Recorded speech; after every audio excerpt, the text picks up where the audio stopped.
जी बिस्मिल्लाहिर्रहमानिर्रहीम अस्सलाम वालेकुम dear students, welcome to Rifa international online classes में आपका instructor Kaiser Iftikhar next topic के साथ आज फिर आपके सामने यानी कि थोड़ा सा डिस्कशन होगी। अच्छा, ऐसा है कि आज हमने जो नेक्स्ट चैप्टर की तरफ मूव किया हूँ मैं, तो उसमें हम डिस्कस करेंगे कि व्हाट इज़ पार्टनरशिप, पार्टनरशिप क्या है। ठीक हो गया। तो याद रखिएगा, पार्टनरशिप लफ्ज़ ही शराकत दारी से निकला है। तो शराकती कारोबार या पार्टनरशिप का मतलब है कि इसमें ये एक्ट है जी।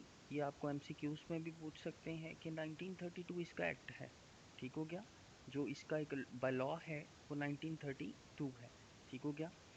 तो जी आपने लाजमी ये चीज़ मेंशन करनी है कि एक्ट 1932 जो पार्टनरशिप का एक्ट है उसके मुताबिक पार्टनरशिप का मतलब है कि जब दो या दो से ज़्यादा पर्सन आपस में मुकम्मल तौर पर यानी कि आप कह लें कि मुकम्मल तौर पर एग्रीमेंट के साथ यानी कि एग्री होकर अपनी इन्वेस्टमेंट के साथ कोई पर्पस जो हो वो मेकिंग प्रॉफिट का हो, तो कोई बिजनेस स्टार्ट करे उसको पार्टनरशिप बोलते हैं।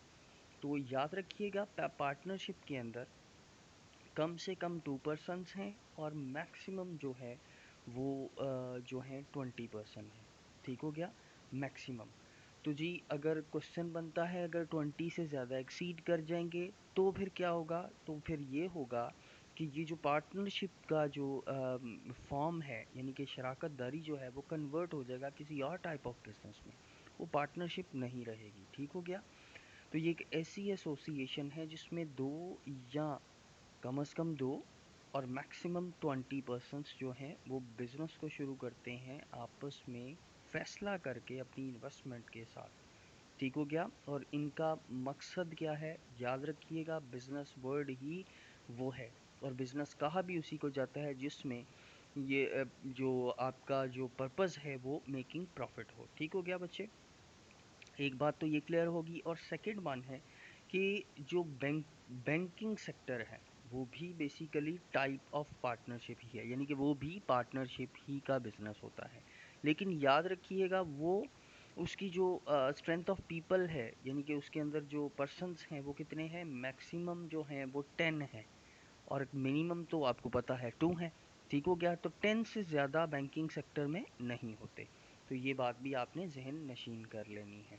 उसने नीचे बता दिया है कि ये जो एक्ट है 1932 consist of 74 section and one schedule which was promulgated, यानी कि कब हुआ था, ऑन अक्टूबर 1 1932। तो इसलिए इस एक्ट को भी 1932 कहा गया है। उसके बाद उसने डेफिनेशंस के बाद करेक्टरिस्टिक्स की तरफ मूव करते हैं बच्चे के following are the main characteristics of partnership है। नंबर फर्स्ट पे आ जाते हैं एग्रीमेंट। तो एग्रीमेंट क्या है, याद रखिएगा, एग्रीमेंट क्या है, हम आपस में कारोबार शुरू करते हैं तो हम ओरल भी कर सकते हैं, बयान में ये एग्रीमेंट है। ठीक है। तो ये ओरल भी हो सकता है और वो कहता है कि ये रिटर्न भी हो सकता है। तो इसके लिए ज़रूरी है कि आप पहले एग्रीमेंट करें, चाहे वो ओरल हो चाहे वो रिटर्न हो। लेकिन याद रखिएगा कि विदाउट जो है आपकी जो पार्टनरशिप एग्रीमेंट के बगैर आप अगर करते हो तो वो जो आगे चल के फ्यूचर डिस्प्यूट होंगी यानी कि लड़ाई झगड़े होंगे। ठीक हो गया। तो जो इसमें एक तो बात याद रखिएगा, उसने लिखा है कि but partnership agreement must be in writing in order to avoid any future dispute. तो उसने कहा है कि ज़रूरी है, लाजमी है कि आप पार्टनरशिप का जो बिज़नेस है वो आप लिख कर एग्रीमेंट करें ताकि फ्यूचर में कोई डिस्प्यूट ना हो। वो एग्रीमेंट क्या हो सकता है, प्रॉफिट की डिस्ट्रीब्यूशन हो सकती है, लॉस की डिस्ट्रीब्यूशन हो सकती है। ठीक हो गया। उसके बाद है जी नंबर ऑफ़ पार्टनर्स। तो हम पीछे डिस्कस कर आए हैं कि इसमें जो एटलीस्ट जो है 2 मेंबर्स होते हैं, but the number of member must not exceed जो होते हैं वो 20।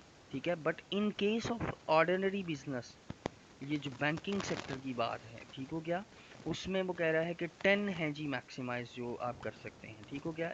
ऑब्जेक्ट मकसद क्या है कि If two or more persons make combined efforts for social welfare or form an institution for the same purpose, then it is not called a partnership. यानी कि social एक्टिविटी नहीं होनी चाहिए, तो क्या होना चाहिए? अर्न प्रॉफिट, अर्निंग प्रॉफिट अगर होगा तो ही वो पार्टनरशिप बिजनेस कहलाएगा। ठीक हो गया। नेक्स्ट की तरफ मूव करते हैं बच्चों के अनलिमिटेड लाइबिलिटी से क्या मुराद है, तो हम पिछले टॉपिक्स में भी डिस्कस करके आए हैं। अनलिमिटेड लाइबिलिटी का मतलब है बच्चों कि इसके अंदर जो लॉस अगर होगा तो वो पार्टनर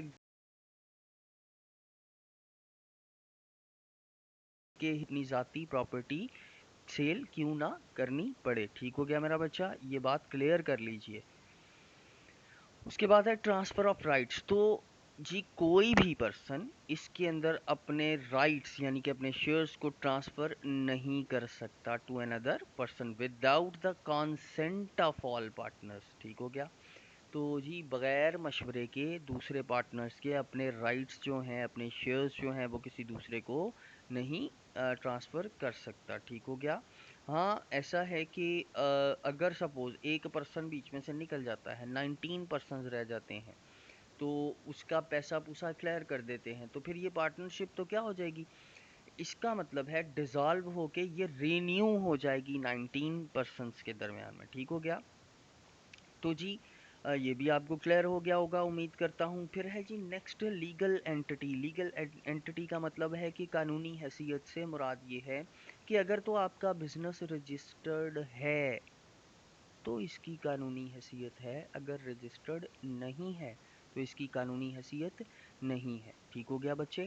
तो याद रखिएगा इस बिज़नेस के लिए भी ज़रूरी नहीं है जो रजिस्ट्रेशन है, लेकिन रजिस्टर्ड बिज़नेस के बहुत से फ़ायदे हैं, ख़ास तौर पर पार्टनरशिप के अंदर।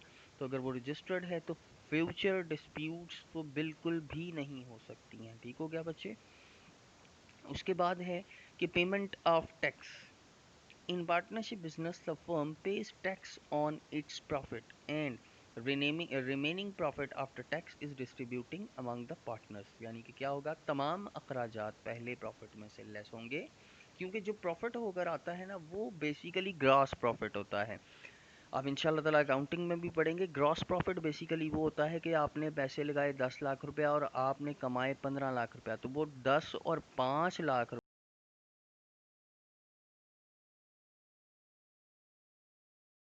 रुपया अदा नहीं किया जाएगा।